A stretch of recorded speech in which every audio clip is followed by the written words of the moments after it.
Hi, I'm Lara, and this is tropetrinitytrilogy. Today on Trope Talk, I'll be talking about the anti-hero.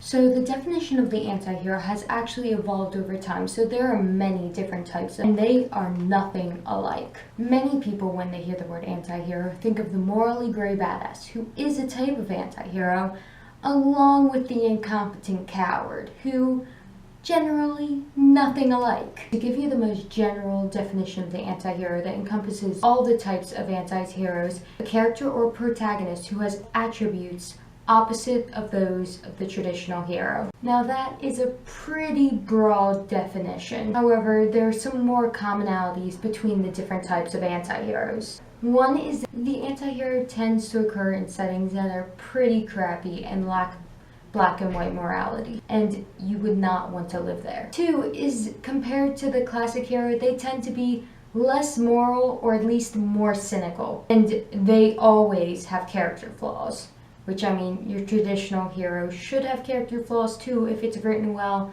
but a lot of the original ones didn't. And number three is they deconstruct the trope of the hero. Now, if you don't know what that means, deconstruction means to take something apart, and in the sense of tropes, it means to take apart a trope so that you will better understand it. And this is done by taking a common trope in fiction and applying it to real life, which generally tends to make it more cynical. Doesn't have to, but fictional characters apparently don't do too good in the real world. For example, the classic superhero fights for good and justice and is generally a nice guy and probably has a vow against killing, despite how illogical it is. Whereas a deconstruction of that could be fighting for revenge and be cynical and kill whenever it seems necessary. Or a deconstruction could be an adrenaline junkie who wants to play vigilante for fun and get famous. Or another deconstruction could be someone who decides to become a superhero, sucks at it, and ends up getting killed on the side of the street. Now, all these characters are very different, but they're all technically anti-heroes and deconstructions of the same superhero trope. The point is, there are multiple ways to deconstruct a trope, and there are multiple ways to write an anti-hero. And today, I'm going to list the main 5 types of anti-heroes. One is the classical anti-hero. This is the original version of the anti-hero, and usually not the most common one you see. He is plagued with self-doubt, usually pretty mediocre at best when it comes to fighting, and is a coward. Not very fun at parties. While most of the other anti-heroes have to do with morality, and this one has more to do with being incompetent. A great example of this is Frodo Baggins from Lord of the Rings. He can't fight, has all the emotional problems, but is pretty moral. Now, before I list the other types of anti-heroes, I want to establish that while this one tends to be slightly on itself, it has to do with the hero having less confidence and being less competent when it comes to fighting and being more scared, whereas the other types of anti-heroes kind of have to do with a morality scale. Whereas the traditional hero is completely moral, then it gets a bit more cynical, and then they start to become really immoral. So the classical one's kind of over here, and it could be, and your anti-hero can be classical and another type. So number 2, and the most moral on the immoral scale, is the knight in sour armor. Now, this type of anti-hero is actually pretty close to the traditional hero. In fact, the only real difference is that they're cynical. Their actions are just as heroic, their motives are just as heroic, but they hate their life. There's a quote on the TV Tropes page which summarizes this perfectly. This quote is from the movie Seven. Ernest Hemingway once wrote, "The world is a fine place and worth fighting for." I agree with the second part. A good example of this is Katniss Everdeen from The Hunger Games, because she's pretty moral, generally does the right thing, but she's plagued with PTSD and has lost her faith in humanity. Not that I can blame her. Number 3 is the Pragmatic Hero. Now, the Pragmatic Hero has just as good intentions and motives as the traditional hero, but unlike the traditional hero, they will shoot the dog if necessary. And despite how it may seem, they actually do usually have a strict moral code. It's just not the same strict moral code we use in everyday life or those traditional heroes use. Now, they aren't excessively violent, but they will be just as violent as they need to be. In fact, a lot of them tend to have chronic hero syndrome, and they will do anything it takes to save the day. An example of this is Harry Potter, who uses 2 out of 3 unforgivable curses to defeat Voldemort. Number 4 is Unscrupulous Hero. Now this is as dark as an anti-hero can get while still having good intentions. They tend to have a traumatic backstory and are usually excessively violent, and sometimes they're motivated by revenge.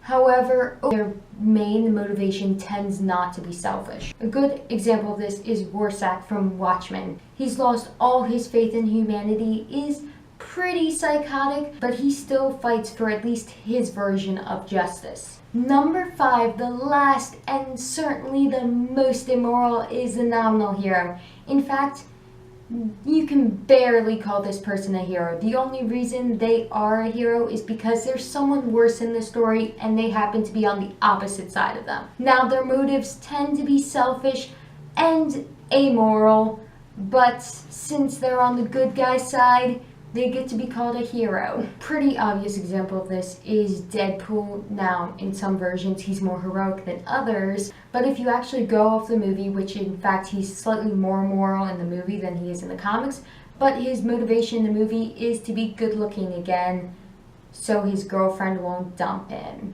That's not very heroic. That's the 5 main types of anti-heroes, so feel free to write one. However, before you do, I want to add that the original use of the anti-hero was to subvert the hero and create something new. Whereas nowadays, the anti-hero is almost as common as the traditional hero. So I'm not saying write the traditional hero in order to be less cliche, because that's more used still, but it's important to try to mix up your anti-hero to make it less common, because writing an anti-hero is no longer an easy way to be unique, especially when it comes to the knight in sour armor and the pragmatic hero. The darker ones still tend to be less common. Don't get me wrong, I love me a good anti-hero, probably one of my favorite tropes, and I prefer them over a traditional hero. Still, try to mix it up. So when writing your anti-hero, try to look at what you keep seeing commonly in heroes in different stories, especially in the genre you're writing, and try to subvert those common traits. For example, in my story, the main character Sonia is kind of a combination of the classical anti-hero and the pragmatic, maybe unscrupulous anti-hero. The reason I chose this is because 2 common things I noticed in heroes that were pretty much in every story I was reading is a lot of them were overpowered, they could win fights fairly easy, which I did a trope talk on before, and they would pretty much always fight fairly honorably. So I decided to write a character that can't fight, is a coward, and would stab you in the back. Because when you're the weak person in the fight, you gotta fight dirty if you want to win. She sounds likable, doesn't she? I've read a lot of books where the characters seem to be promoted as a ruthless killer, so probably an unscrupulous hero, or maybe even nominal hero, but then they turn out to be either a knight in sour armor or just a traditional hero, but with a dark sounding title, like assassin or pirate, but in reality, they're a good guy. So I'm gonna say, if you are going to write one of those darker types of anti-heroes and you're gonna advertise your hero as that type, you better actually go through with it, because other characters in the book saying, oh, that character's super dark and ruthless, or saying, oh, in the backstory they were really ruthless and killed people all the time, that's not going to cut it. Your hero should have actions that fit what you're saying. So if you're going to have a dark hero, don't cop out. Now, the reason why these books do this is because they want their character to be likable or relatable. And it's generally hard to like an amoral coward. However, whether or not your character is relatable and likable doesn't matter. What's important is whether your character is empathetic. The way you do that is through nuance, because even though your character is super dark, they should still have some nuance to them and have some good things to them. The easiest way to do this is to give them a trait that people find admirable. Either they have someone they love, they're a hard worker, they're intelligent, they're funny, and there are many other traits other than the one I listed that you can use that will make your anti-hero empathetic. Or an even more psychologically interesting way to do the anti-hero that will get your readers to empathize with them is to have them start out as a traditional hero or an everyman and have them slowly evolve into the darker anti-hero. Now that's all I have to say about the anti-hero. Sorry this video was late, and I really enjoy talking about the anti-hero because they're my favorite type of protagonist. So go out there and write some jackass protagonists for me to read. What? Later!